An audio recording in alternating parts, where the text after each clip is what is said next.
Welcome back. I sat down yesterday with former Vice President Mike Pence for an exclusive, wide-ranging interview where we touched on everything from the war with Iran to the current state of the Trump administration and, of course, the future of the Republican Party. I want to play for you what the former vice president told me about his replacement in the White House, his successor. Watch.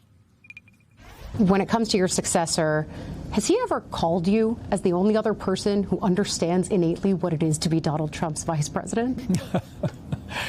You know, we haven't ever spoken. You've never spoken to the person who's the only other Trump vice president? Look, people change their views. I remember the vice president was a pretty strong critic of our administration during our 4 years and showed up a lot more on your network than a lot of other Republicans. And we welcome everyone. I don't begrudge him that. I don't. People change their opinions, and he's changed his views. When I look at 2028, I think it's going to be more important to focus on what we're for before we focus on who we're for. Joining me here to unpack this interview at the table, MS Now senior Washington reporter and co-host of The Weekend, Eugene Daniels. I thought that this interview was fascinating. Yeah. And in conversations about the future of the Republican Party, we've got a whole piece on that with a ton of news ready to go for next week. Mm-hmm. But when it came to the news of the day, watching him effectively zing his successor, who I think it is shocking that Vance has never called the only other person who has served as vice president to the president. Right. Wild. But the other piece of it is he references there the flip-flops that Vance has made and the fact that for Republicans looking for the way forward, they got to focus on the ideas before they focus on the person. Exactly. And what's funny is vice presidents usually talk to everybody, usually talk to the person who had your job, right? Yes. It's a different world now for many reasons. Honestly, what Mike Pence just said could fit for a lot of Republicans in the Republican Party right now. Right? The idea that they flip-flop, that they would go and attack the Trump administration and Donald Trump during the first term and maybe while he was running. The idea that this party has yet to figure out, as Mike Pence said, what they're for, right? Other than whatever Donald Trump is feeling at the moment. You know this better than anyone. Always on Capitol Hill, shoving a mic in their faces. Sometimes when they say things like, I haven't talked to the president about it yet. Mike Johnson says this a lot. To me, that always signals that the Republican Party is always waiting before they, a co-equal brand or a separate human being who has their own constituents, their own base, that they have to wait to see what he's doing. And that creates a kind of paralysis within the party that is happening and has continued to happen since 2015. I think the interesting thing about someone like Mike Pence is he is still hopeful that at the end of the Trump presidency, because there will be an end of the Trump presidency, that there will be a different Republican Party that emerges in 2028. And I find that difficult to see. I find it difficult to see. And yet I also thought it was so striking as I was sitting there with him. This is someone who has had the same core convictions, frankly, as the person that I started covering in 2014 when he was governor of Indiana, all the way through 15, 16 when he joined the Trump ticket. We were both talking about the ways that the MAGA movement is something that Pence was actually a part of at the beginning. And yet it was striking to me sitting down and hearing him say, well, yeah, I agree with the president when it comes to Iran. I don't agree with him when it comes to going into private companies, even Spirit Airlines potentially. Yeah. That is not conservative dogma. And yet MAGA and conservatism are not the same. And so I think one of the fault lines that was fascinating to hear him tease out actually came to tariffs and the economy. I want to play that part of our interview. I give Republicans in Congress and the president great credit for extending those tax cuts in full. I think had they not done that, had those taxes gone up while tariffs were going up, I think our economy would be struggling even more than it is today. Do you see an economy that's struggling right now? I think the economy has been impacted by the uncertainty around the president's broad-based tariffs from Liberation Day.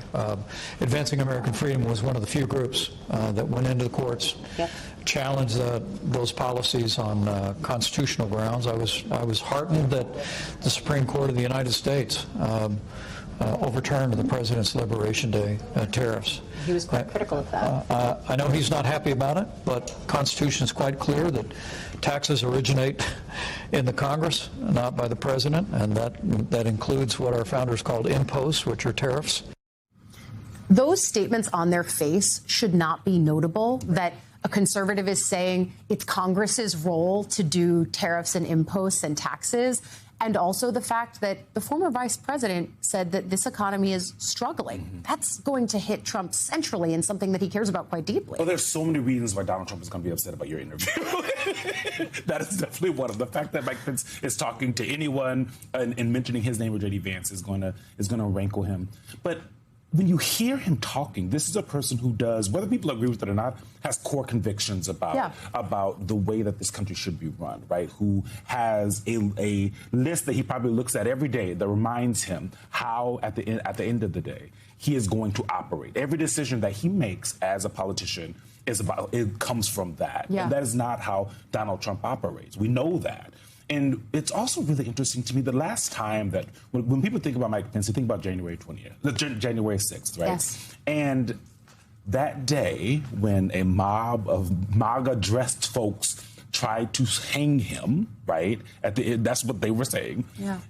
He still doesn't sound angry about it. Like he's still even when he talks about Donald Trump, when he's talking about J.D. Vance and everything that's happening, he still seems so calm because, again, this is a person who's trying to look past Donald Trump. And there are a lot of Republicans that the George W. Bush Republicans, the Mitt Romney Republicans, the Mike Pence Republicans who are saying, we got a couple more years of this. But I think if you go out on the road like we do all the time and talk to actual Republican voters, the MAGA movement is such a part of the Republican Party. Now, the conservative party feels like a completely different thing, right? Yeah. Because the MAGA movement does not believe in the same things. The kinds of things that some of the MAGA folks believe are in line with Bernie Sanders a lot of the times, right? That's why you saw in 2016 some of them go from Trump to go from Bernie and then go right to Trump, which is really interesting. Congratulations on a great interview. Thank you. I so appreciate that. I think the other thing that was striking to me was the clarity, and you're talking about this, right? The conservative underpinnings that have always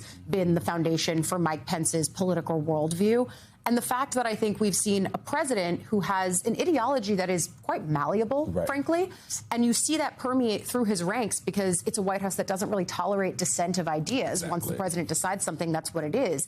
And so for Mike Pence, there's a clarity, yes, and a calm around January 6th, but there's also a clarity that I was struck by yesterday about the way that he has been working for years now since leaving the White House and the president's orbit on what the future of the conservative movement looks like for Republicans. He tested the waters in 2023 and 4 with a presidential bid. Frankly, a lot of other people did too, and it still came out that it was Trump that voters wanted. But now that he is off the table in the coming 2027, 2028 period, there is an opening. Who is to say that this is actually the route that the voting public will go? But the fact that there is a conviction about it, I think, was one of the things that was so striking to me, and one that we'll continue unpacking both this morning, next week when more of this interview airs, and then certainly over the course of the next few years. MS Now senior Washington reporter, co-host of The Weekend, Eugene Daniels, thank you for coming on. I really appreciate it. Always, my friend. We're, of course, going to be airing more of my exclusive sit-down with former Vice President Mike Pence coming up on Morning Joe. You'll hear new news from that.